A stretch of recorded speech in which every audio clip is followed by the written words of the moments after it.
आप देख रहे हैं अल्फा डिफेंस हिंदी में आपका स्वागत है। आज के इस वीडियो में हम लोग बात करेंगे भारतीय वायुसेना को मिलने वाले नए फाइटर जेट्स के बारे में। भारतीय वायुसेना की स्क्वाड्रन स्ट्रेंथ जितनी तेजी से नीचे गई है, उसके बाद नई स्क्वाड्रन्स ऐड होना प्रैक्टिकली एक लग्जरी लगता है। करंट स्क्वाड्रन स्ट्रेंथ की अगर बात की जाए तो इस समय भारतीय वायुसेना के पास में लगभग 14 से 15 स्क्वाड्रन्स में Su-30 MKI है, 3 स्क्वाड्रन्स में मिराज 2000, 3 स्क्वाड्रन्स में MiG-29 और लगभग 5 स्क्वाड्रन्स में Jaguar fighter bombers.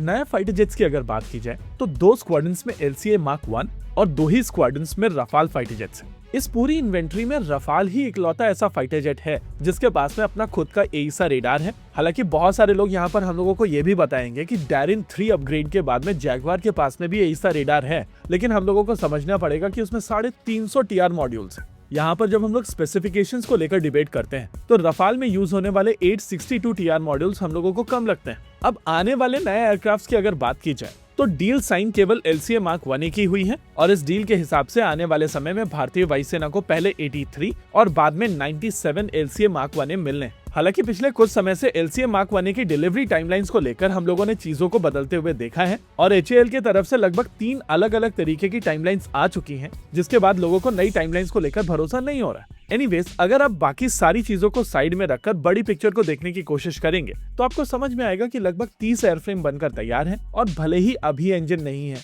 Radar modes को लेकर कुछ क्वेश्चंस हैं, लेकिन इवेंचुअली ये चीजें सॉल्व तो कर ही ली जाएंगी और अगले 1 से 1.5 साल के अंदर जब भारतीय वायुसेना को ये एयरक्राफ्ट मिलना शुरू होंगे तो एक साथ आपको लगभग 20 से 22 एयरक्राफ्ट मिलेंगे। एनीवेज, अगर इन एयरक्राफ्ट को छोड़ दिया जाए तो बाकी भारतीय वायुसेना को मिलने वाले नए एयरक्राफ्ट की गिनती केवल Su-30 MKI के ऊपर आती है और इन एयरक्राफ्ट को छोड़कर चाहे कुछ भी हो जाए, लेकिन भारतीय वायुसेना को नए एयरक्राफ्ट साल 2032 से पहले नहीं मिलेंगे। यही कारण है कि बार बार हम लोगों को ये चीज सुनने मिलती रहती है कि भारतीय वायुसेना को और Su-30 MKI अक्वायर करने चाहिए, क्योंकि जिस तेजी से भारतीय वायुसेना के स्क्वाड्रन नंबर नीचे जा रहे हैं उसको ध्यान में रखते हुए भारतीय वायुसेना अगर और Su-30 MKI अक्वायर करती है तो भले ही रफाल कैटेगरी के फाइटर जेट नहीं बल्कि नियर रफाल कैटेगरी के फाइटर जेट भारतीय वायुसेना को मिल सकते हैं और ये एयरक्राफ्ट कंपैरेटिवली जल्दी मिल सकता है। पिछले कुछ समय से HAL को लेकर जितनी भी इंफॉर्मेशन निकल कर आ रही है वो उनके पिछले साल के Q4 रिजल्ट से रिलेटेड है और इन्हीं ऑडिटेड नंबर्स के बीच में से एक और इंफॉर्मेशन निकल कर आ रही है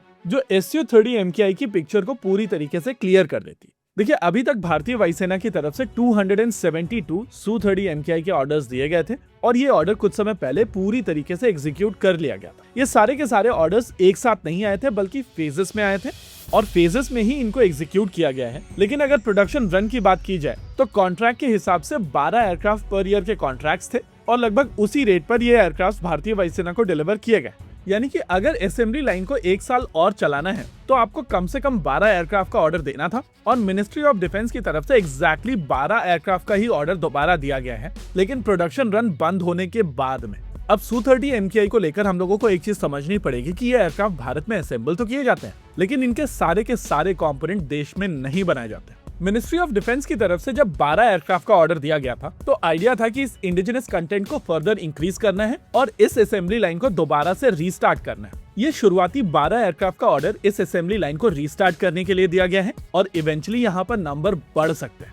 अब HAL के ऑडिटेड नंबर्स की अगर बात की जाए तो भारतीय वायुसेना को अपना पहला Su-30 MKI इस ऑर्डर से साल 2027 में मिलेगा और यहाँ पर 12 एयरक्राफ्ट पर ईयर की असेंबली रेट रहेगी। वैसे यहाँ पर यह समझना बहुत जरूरी है कि ये एयरक्राफ्ट अपनी एग्जिस्टिंग कॉन्फ़िगरेशन के साथ में ही आएंगे, यानी कि यहाँ पर आप विरूपाक्षा रेडार के साथ में Su-30 MKI नहीं देख रहे हैं बल्कि बार्स रेडार्स के साथ में ही यहाँ पर Su-30 MKI भारतीय वायुसेना को डिलीवर किए जाएंगे। हालांकि अगर ये एयरक्राफ्ट विरूपाक्षा रेडार्स के साथ में डिलीवर किए जाते तो इनका इम्पैक्ट बहुत ज्यादा सिग्निफिकेंट होता। फिलहाल के लिए इस वीडियो में रखते हैं केवल इतना ही। वीडियो को अंत तक देखने के लिए धन्यवाद। देखते रहिए अल्फा डिफेंस। जय हिंद।